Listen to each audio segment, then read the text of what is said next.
Puri Tirupati express లో 3 కిలోల గంజాయి స్వాధీనం.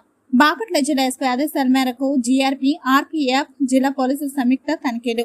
బాపట్ల జిల్లా ఎస్పీ బి ఉమామహేశ్వర ఆదేశాల మేరకు మాదక ద్రవ్యాల నిర్మూలనలో భాగంగా మంగళవారం నిర్వహించిన ప్రత్యేక సంయుక్త తనిఖీల్లో పూరి తిరుపతి ఎక్స్ప్రెస్ రైళ్లలో 3 కిలోల గంజాయిని పోలీసులు స్వాధీనం చేసుకున్నారు. జిల్లా స్పెషల్ బ్రాంచ్ సిఏ రాంబాబు ఆధ్వర్యంలో రైల్వే పోలీసులు, GRP, railway protection force, RPF, Chirala పట్టణ పోలీసు సంయుక్తంగా రైలులో విస్తృత స్థాయిలో తనిఖీలు నిర్వహించారు. ఈ సందర్భంగా జనరల్ 2వ బోగీలో అనుమానాస్పదంగా ఉన్న ఓ బ్యాగును గుర్తించి తనిఖీ చేయగా అందులో సుమారు 3 కిలోల గంజాయి లభ్యమైంది. ఆ బ్యాగును గుర్తు తెలియని వ్యక్తులు అక్కడే వదిలి వెళ్లినట్లు ప్రాథమిక విచారణలో తేలింది. స్వాధీనం చేసుకున్న గంజాయిని తదుపరి దర్యాప్తు కోసం జీఆర్పీ పోలీసులకు అప్పగించారు.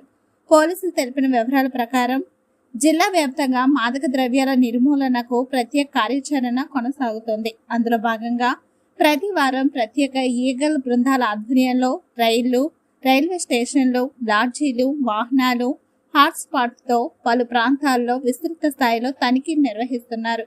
డాగ్ స్క్వాడ్, ట్రేస్ అవుట్ బృందాలు, సర్వే లైన్స్ వ్యవస్థ, సీసీ కెమెరాల ద్వారా కూడా పర్యవేక్షణ ద్వారా అనుమానాస్పద కదలికలను నిరంతరం గమనిస్తూ మాదక ద్రవ్యాల అక్రమ రవాణాను అరికట్టేందుకు చర్యలు చేపడుతున్నారు.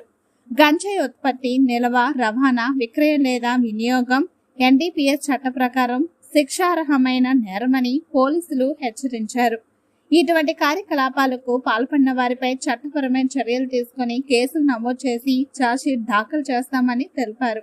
గంజాయి అక్రమ రవాణాలో గతంలో పాల్గొన్న పాత నేరస్తుల కదలికలపై కూడా ప్రత్యేక నిఘా ఉంచినట్లు వెల్లడించారు. ప్రజలు తమ పరిసరాల గంజాయి లేదా ఇతర మాదక ద్రవ్యాలకు సంబంధించిన అనుమానాస్పద కార్యకలాపాలు గమనించినట్లయితే వెంటనే డయల్ 112 లేదా 1972 హెల్ప్ లైన్ నెంబర్లకు సమాచారం అందించాలని పోలీసులు కోరారు. ప్రజల సహకారంతో బాపట్ల జిల్లా వ్యాప్తంగా మాదక ద్రవ్యాల నిర్మూలనను మరింత సమర్థవంతంగా అమలు చేస్తామని తెలిపారు.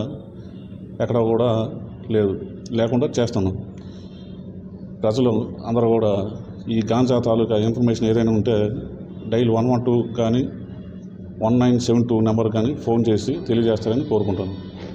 అయితే ఈ గాంజాను రవాణా చేసిన, ఉపయోగించిన, అదేవిధంగా అమ్మిన ఏదైనా కూడా నేరం కాబట్టి ఎవరైనా ఈ గాంజాను ఈ విధంగా చేస్తే మాత్రం వాళ్ళపైన కఠిన చర్యలు తీసుకోబడతాయి. ఇప్పటికే 199 మంది పైన ఈ గాంజా సీడ్స్, రౌడీ షీట్స్ను ఓపెన్ చేయడం జరిగింది.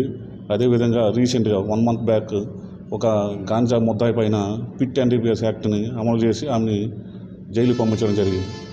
ఈ విధంగా ఎవరైనా గాంజాయిని కానీ తీసుకొచ్చి, వీళ్ళందరూ కూడా పాత నేరస్తులు, వీళ్ళు ఈ విధంగా ఎవరైనా ఇప్పుడు ఏమైనా స్టార్ట్ చేసినా లేదంటే అమ్మిన ఇన్ఫర్మేషన్ ఉంటే మాత్రం వాళ్ళపైన కఠినంగా చర్యలు తీసుకోబడతాయి.